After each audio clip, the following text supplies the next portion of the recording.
Let's talk about a little bit about how that's kind of brought you to this next phase of your ranch and farming, and this new product with the wool market. You touched on the wool market a little bit about where it was in the 20s.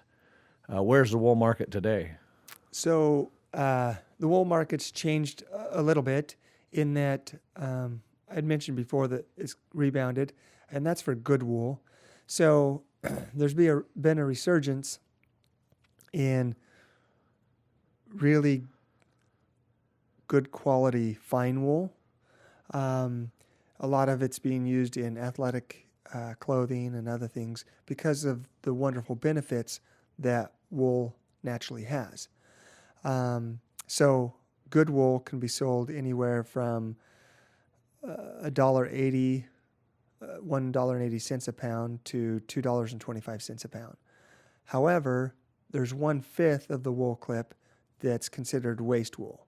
It's wool that's just thrown away because there's just not a market for any of that wool that's coarse, that's not as fine.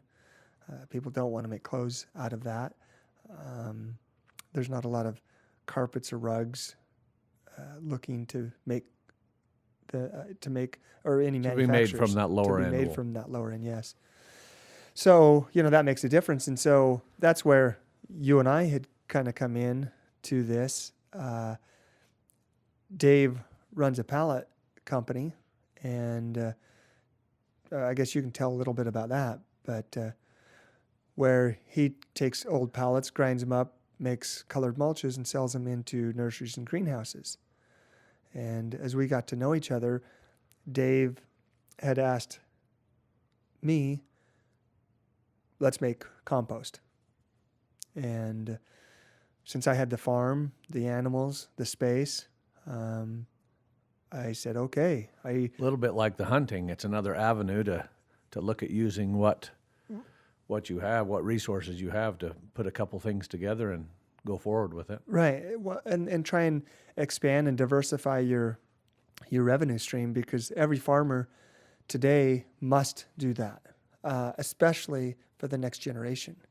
I mean, my dad, he can keep working the ranch just as it is, and he's going to keep receiving his paycheck.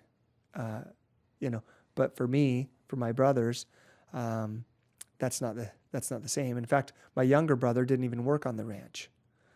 He was working selling cars. But because of now expanding with this product, what we do is we take waste wool from these sheep, and then we pelletize it, and we have found that wool is high in nitrogen. It makes a wonderful fertilizer. Wool naturally holds 20 times its weight in water. So by incorporating this into the soil can stay moist. Plants will be able to have that water longer, so they don't dry out as quickly. And also it's fertilizing. So as far as the market right now with fertilizers, there's no other fertilizer on the market that will fertilize and hold water. And not only does it hold water, but it also creates porosity. So there's other synthetic products. Now, what does that mean, porosity, for those of us who aren't agronomists? So basically, porosity is the oxygen space in the soil. So without that oxygen space, roots won't expand and grow as well as they should, and as well as they need to have a robust plant.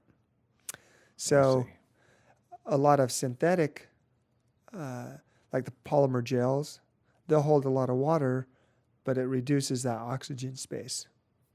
And so then plants don't do as well. Now, wool's been around for thousands of years. You've come up with a new product here that's on the market that you're trying to get out. Top 4 in the Entrepreneurial Challenge, which brings you here today. How do you get somebody excited about a wool pellet? It seems so simple. Well, because what would you tell someone about it is a wool pellet? Yeah, because it is very simple. Then a lot of people question does it really work? But we've done a number of university studies and shown, in live trials with plants, the benefits.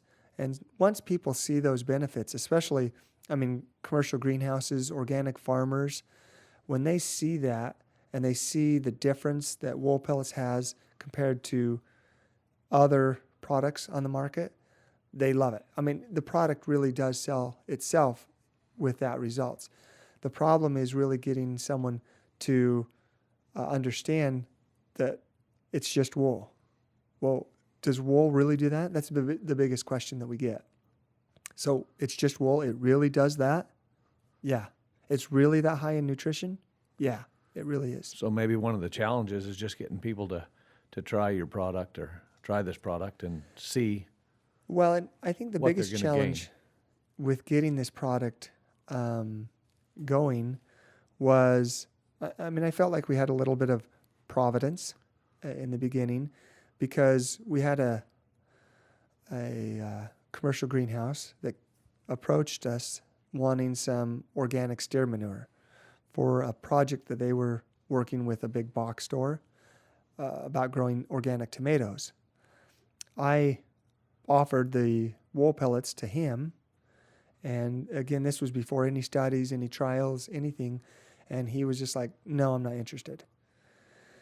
However, he went home that night, Googled something, which is the wonder of technology today, right? But he Googled and found something, called his consultant, which was a professor from Michigan State, an emeritus professor who now does consulting, and asked him if he had ever heard of using wool, and which he hadn't, and said, it couldn't be that good. But he researched for about 5 or 10 minutes, found a study from the University of Berlin, called this greenhouse back and said, hey, I think this farmer might have something. You better go talk to him. So he came up the very next day and said, I want to try your product. And so that really was a godsend in having someone in the business with the credentials and everything else to even try the product. And they started trying and testing, and like I said, as soon as they saw the results, they were flabbergasted. They were like, wow, this is amazing. The professor from Michigan State. That's a $5 word, by the way, flabbergasted. We love it. Yeah. The professor from Michigan State, he obviously said, hey, we need to get some university studies going so that it's not just us in the greenhouse, but we've got some backing from a university to say this is exactly what it is and what it does and how it works. And so let me ask you right there, how's it been received in the market as far as we know? Now, we're not scientists, but we know that over the last maybe 40, 50 years, there's been a high use of synthetic fertilizers, chemical fertilizers used that are creating some problems throughout the Midwest. I've seen some documentaries on some of the nitrogen content that bleeds off and is getting into the groundwater and some of this. How have the pellets, in your mind, been received as far as the public or as far as some of these growers and greenhouses with regards to it being organic and a natural fertilizer product? Well, the organic farmers have really loved it. One reason being because as far as organic fertilizers, it'll start feeding on day one, so it doesn't have a 45-day lag time. So that means that their plants get an extra boost, even though it is a slow release and lasts for over 6 months. That being said, the biggest hurdle that we've had with like row crops is actually trying to get the WoolPellets incorporated into the row, which my brother and I planted corn for the first time on our farm. Like I said, we usually just do alfalfa, and living in Utah up in the mountains, we don't have a great season for corn. Even in your garden, you usually only get maybe 3 or 4 feet tall. And anyway, we kind of modified our drill a little bit, and we put the wool pellets, mixed it in with the corn seed, and we're able to use our John Deere drill to plant the corn and the wool pellets together. So that way we're putting the wool pellets right in the furrow with the corn. It was a huge success. We had corn that was over 6 feet tall. So we were really pleased about that. And the reason that we wanted to do that is for that exact reason. I mean, there's been a lot of talk because, and most of it's blamed on agriculture, even though I don't believe that. I mean, agriculture numbers have been going down everywhere around the Chesapeake Bay to wherever they've had algae blooms. So if it would have been a problem 100 years ago and now it's less of a problem, I could say, okay, maybe it's agriculture. We all like to blame agriculture, but I really think it's the homeowners and that fertilizer that people are putting on their lawns, because what people like to buy is a 20, something, a real high potent, even though their lawn may not need that. Whereas typically a farmer's, other than corn, is not putting on quite that heavy of a fertilizer. But that is maybe he has to watch his pennies as well and not spend it on That's true. dumping it into the ground if it's not going to. Yeah, if a farmer had to pay the same price for fertilizer that a homeowner is paying for that same bag and putting as much on per acre as what the homeowner does, the farmer would way be out of business. Would be done. I mean, a farmer can't do that because he is watching, his bottom line.